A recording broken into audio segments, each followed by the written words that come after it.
का स्वरूप है प्रभु के सिवा और कुछ भी चाह करना। बोले फिर जीवन कैसे चलेगा? ये जीवन तो कामना से ही चलता है, हमें ये चाहिए, ये चाहिए, ये चाहिए। तो आपको भरोसा नहीं है क्या?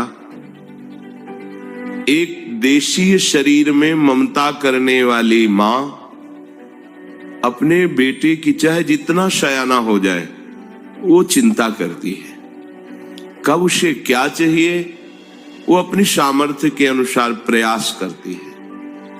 तो क्या अखिल शक्तियों के स्वामी, सर्वज्ञ, सर्वत्र विद्यमान, सर्वशक्तिमान प्रभु, हम जिनके बच्चे हैं, जिनके अंश हैं, क्या हमको बताना पड़ेगा कि प्रभु मेरी आवश्यकता है?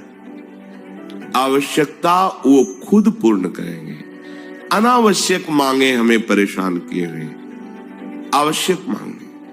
जीवन जीने के लिए जो आवश्यक है वो प्रभु पहले से पहले भेजते रहेंगे, विश्वास कीजिए, वो दिए हैं। पर अनावश्यक मांगे जो अहंकार की पुष्टता के लिए, इंद्रियां जो भोग सुख के लिए लालायित है, अनावश्यक, ये मांगे हमें भगवत विमुख कर देती है। तो कहां फिर हम इस मांग को कैसे मिटाएं? चलो मांगो, पर केवल इन्हीं से मांगो। भगवान ने रास्ता दे दिया।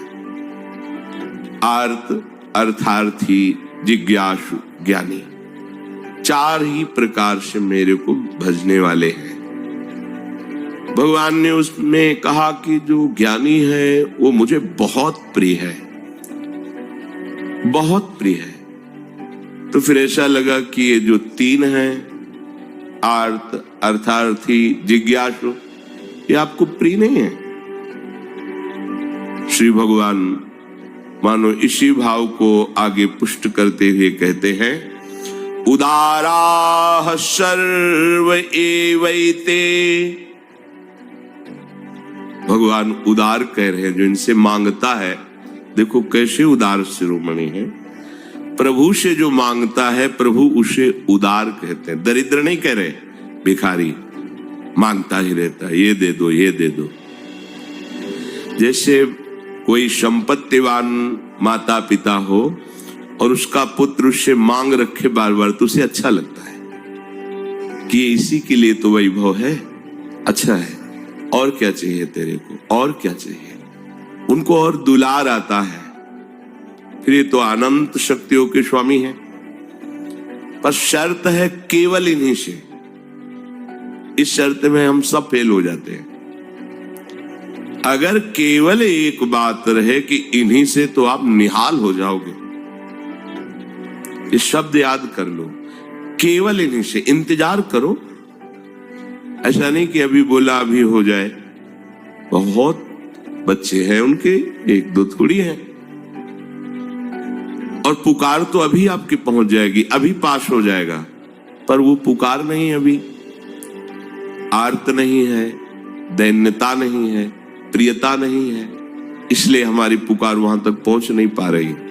पुकारते रहिए, केवल इन्हीं को पुकारिए। जिस दिन सुन लेंगे ना, तो इस दरबार की बात ही कुछ ऐसी है कि एक बार इस दरबार का आश्रय लेने वाले को कभी दूसरी तरफ देखना भी नहीं पड़ा।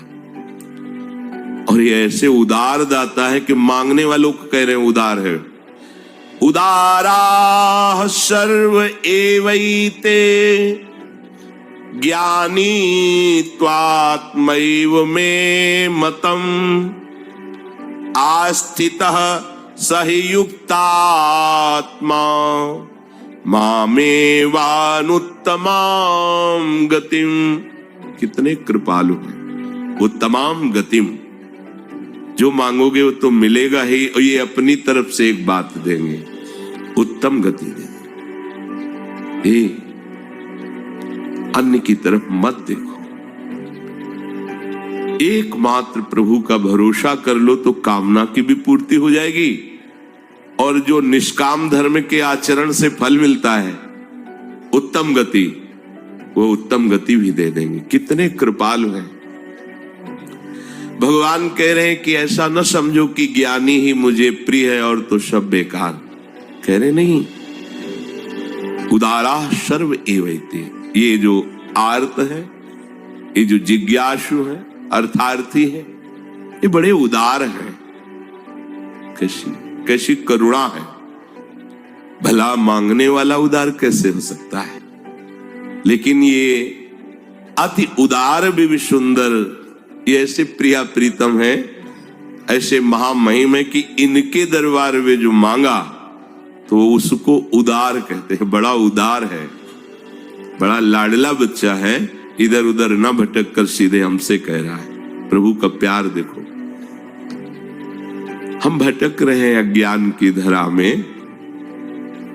प्रभु सत्संग के द्वारा हमारे हृदय का मोड़ कर रहे हैं अपनी तरफ। उनको जरूरत नहीं है हमारे मंगल के लिए। ये जो उदार भक्त हैं, पर इनमें जो प्रेमी भक्त हैं, मेरे से प्यार करते हैं और कुछ नहीं चाहते हैं, मैं कैसे बताऊं। वो मेरी आत्मा है, वो मेरा स्वरूप है, ऐसा मेरा मत है। जो कुछ यहां दिखाई दे रहा है वो सब है प्रभु ही। पर जब तक त्रिगुणात्मिका माया का हमारे अंतःकरण में प्रभाव है तब तक हम अनुभव नहीं कर पाएंगे। जब त्रिगुणातीत अवस्था जागृत होती है तभी भगवदानंद का साक्षात्कार होता है। प्रभु का नाम, प्रभु का रूप, प्रभु की लीला, प्रभु का धाम, ये त्रिगुणातीत अवस्था है। जो इसी में रमण करता रहता है वो निस्त्रिगुण्य हो जाता है।